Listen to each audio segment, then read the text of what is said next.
ఈ రోజు వీడియోలో వారణాసి షూటింగ్ ఎంతవరకు వచ్చింది, ప్రభాస్ స్పిరిట్ షూటింగ్ కంటిన్యూ చేస్తున్నాడా, మన విజయ్ దేవరకొండ రణబలి మూవీ సంగతి ఏంటి, కొత్త ట్రైలర్స్, సాంగ్స్ అండ్ పోయిన వారం రిలీజ్ అయిన మూవీస్ అన్నిటి గురించి మాట్లాడుకుందాం. అందరికీ నమస్కారం, దిస్ ఇస్ సూత్ర. రాజమౌళి గారు ఈసారి మాత్రం చెప్పిన డేట్ కే వచ్చేలాగున్నారు. రాజమౌళి గారు వారణాసి షూటింగ్ ని చాలా క్విక్ గా అండ్ ప్లాన్ గా కంప్లీట్ చేస్తున్నారు. ఇప్పటివరకైతే మూవీలో ఉన్న మేజర్ యాక్షన్ సీక్వెన్స్ అన్ని కంప్లీట్ చేశారంట. దానికి సంబంధించిన విఎఫ్ఎక్స్ వర్క్స్ కూడా స్టార్ట్ చేశారంట. ఇప్పుడు next scene to scene connect చేసే సీన్స్ ని, ఎమోషన్స్ అండ్ మూవీలోని డ్రామాని క్యారీ చేసే సీన్స్ ని షూట్ చేస్తారంట. నిజంగా వారణాసి మూవీ ఏప్రిల్ 2027 లో రిలీజ్ అవుతుందంటారా? మీ ఫీలింగ్ ఏంటో కామెంట్ సెక్షన్ లో కామెంట్ చేసేయండి. స్పిరిట్ మూవీ షూటింగ్ 60% కంప్లీట్ అయిందంట ఇప్పటి వరకు. అంత తొందరగా ఎలా కంప్లీట్ చేస్తున్నారా బాబు అని మీరంటే, స్టార్టింగ్ నుంచే సందీప్ రెడ్డి వంగ ప్రభాస్ కు ఒక రూల్ పెట్టాడంట. ఒక్కసారి షూటింగ్ స్టార్ట్ అవుతే ప్రభాస్ తో ఉన్న సీన్స్ అన్ని కంప్లీట్ అయ్యే వరకు వేరే ఏ మూవీకి కూడా డేట్స్ ఇవ్వకూడదని రూల్ పెట్టాడంట. ఈ ఇయర్ జనవరిలో స్టార్ట్ అయిన స్పిరిట్ షూటింగ్ ప్రభాస్ తో ఉన్న మేజర్ సీన్స్ అన్ని కంప్లీట్ చేసుకుందంట. మన విజయ్ దేవరకొండ అండ్ రష్మిక కాంబినేషన్ లో వస్తున్న Ranabali movie 100 days shooting complete చేసుకుని ఇంకా జస్ట్ 15 డేస్ షూటింగ్ మాత్రమే మిగిలిందంట. బేసిక్ గా Ranabali movie late 19th century అంటే 1850 టు 1870 మధ్యలో జరిగిన love story and Indian freedom fighting గురించి కూడా ఉంటుందంట.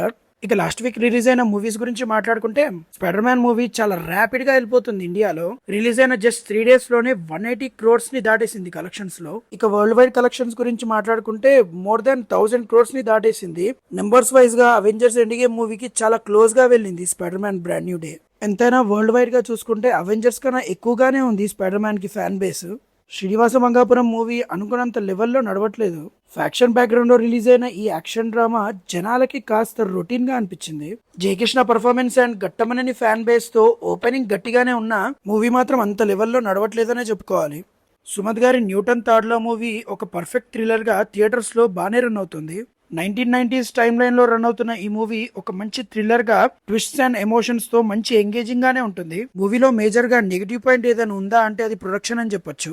ఈ మూవీని చాలా లో బడ్జెట్ లో తీశారు. మూవీ చూస్తుంటే అర్థమైపోతుంటది. బట్ ఈ మూవీ రైటింగ్ మాత్రం చాలా వండర్ఫుల్ గా ఉంటుంది. ఒక మంచి థ్రిల్లర్ కి కావాల్సిన రైటింగ్ ఎఫర్ట్ మాత్రం పక్కా పెట్టారని చెప్పొచ్చు. కాస్త బడ్జెట్ పెంచి ఈ మూవీ తీస్తుంటే పక్కా బ్లాక్ బస్టర్ అయ్యేది. ఇక న్యూ మూవీ ట్రైలర్ అప్డేట్స్ గురించి మాట్లాడుకుంటే, రామాయణ మూవీ నుంచి ట్రైలర్ రిలీజ్ చేశారు. ట్రైలర్ లో విజువల్స్ మాత్రం చాలా బాగున్నాయి. మన రాముల వారు సీతమ్మ క్యారెక్టర్స్ కన్నా రావణాసురుడు అండ్ శూర్పణఖ క్యారెక్టర్స్ లో యష్ ఇంకా రకుల్ ప్రీత్ సింగ్ పర్ఫెక్ట్ గా సెట్ అయ్యారని చెప్పొచ్చు. ట్రైలర్ లో చూపించిన పుష్పక విమానం అండ్ జటాయు సీన్స్ అయితే విజువల్ గా వండర్ఫుల్ గా ఉన్నాయని చెప్పొచ్చు. ఒక్క మేజర్ మైనస్ పాయింట్ ఏంటంటే మన హనుమంతుల వారు ఎక్కడా కనపడలేదు ట్రైలర్ లో.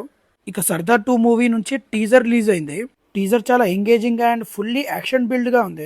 కార్తీ ఫాదర్ అండ్ సన్ గా మళ్ళీ డ్యూయల్ రోల్స్ లో కనబడుతున్నాడు. ఈ టీజర్ మెయిన్ అట్రాక్షన్ మాత్రం ఎస్జే సూర్య గారనే చెప్పాలి. ఫస్ట్ సర్దార్ మూవీలో చంకీ పాండే గారు విలన్ గా చేశారు. ఇప్పుడు సర్దార్ 2 లో ఎస్జే సూర్య గారు చేస్తున్నారు. సర్దార్ మూవీ సక్సెసర్ గా ఈ మూవీ హై ఎక్స్పెక్టేషన్స్ తో రిలీజ్ అవుతుంది. కొరియన్ కనకరాజ్ మూవీ నుంచి ట్రైలర్ రిలీజ్ అయింది. ట్రైలర్ మాత్రం చాలా బాగుంది. ఇప్పటివరకు రిలీజ్ అయిన ఫస్ట్ లుక్ అండ్ టీజర్ వల్ల మూవీకి అంత బజ్ రాలేదు కానీ, బట్ ట్రైలర్ మాత్రం కావాల్సినంత బజ్ క్రియేట్ చేసేలాగానే ఉంది. ట్రైలర్ లో Satya and Varun Tej comedy, Varun Tej getups, trailer లో ఉన్న కలర్ గ్రేడింగ్ అవన్నీ చూస్తుంటే మంచి ఫ్రెష్ లుక్ అనిపించింది. August 7th కి మూవీ రిలీజ్ అవబోతుంది. మీలో ఎంతమంది వెళ్ళాలనుకుంటున్నారో కామెంట్ సెక్షన్ లో కామెంట్ చేసేయండి. అనుపమ పరమేశ్వరన్ ఫీమేల్ లీడ్ గా క్రేజీ కళ్యాణం అనే మూవీ టీజర్ రిలీజ్ అయింది. ఈ మూవీలో డైరెక్టర్ తరుణ్ భాస్కర్ కూడా ఉన్నాడు. ఒక విలేజ్ బ్యాక్గ్రౌండ్ లో అనుపమ పెళ్లి గురించి జరిగే డ్రామాని బేస్ చేసుకొని తీసిన మూవీ లాగా అనిపిస్తుంది టీజర్ చూస్తుంటే. ప్యారడైజ్ మూవీ టీం వాళ్ళు అఫీషియల్ గా August 6th ట్రైలర్ లాంచ్ చేస్తామని అనౌన్స్ చేశారు. అంతకన్నా ముందే మన జడల్ గాడు బాక్సింగ్ చేస్తున్న ఒక పోస్టర్ ని వదిలారు. పోస్టర్ లో నాని అదిరిపోయాడు అసలు. ప్యారడైజ్ మూవీ నుంచి ఏదైనా అప్డేట్ వస్తుందా అంటే వచ్చే వరకు ఏది నమ్మలేకపోతున్నాం, కానీ వచ్చిన తర్వాత ప్యారడైజ్ క్రేజ్ ని మాత్రం తట్టుకోలేకపోతున్నాం సోషల్ మీడియాలో. ప్యారడైజ్ మూవీ నాని కెరియర్ లోనే one of the highest expectations ఉన్న మూవీ. ఇప్పటి వరకు మూవీకి రిలేటెడ్ గా రిలీజ్ అయినవన్నీ రికార్డ్స్ బ్రేక్ చేశాయి, ఇంక్లూడింగ్ ఆయా షేర్ సాంగ్. ఇక ట్రైలర్ ఎలా ఉండబోతుందో August 6th చూడాలి. That's all for this video guys. ఈ వీడియో ఎలా అనిపించిందో కామెంట్ సెక్షన్ లో కామెంట్ చేసేయండి. నచ్చితే లైక్ చేయండి అండ్ తప్పకుండా మన ఛానల్ ని సబ్స్క్రైబ్ చేసుకోండి. బాయ్.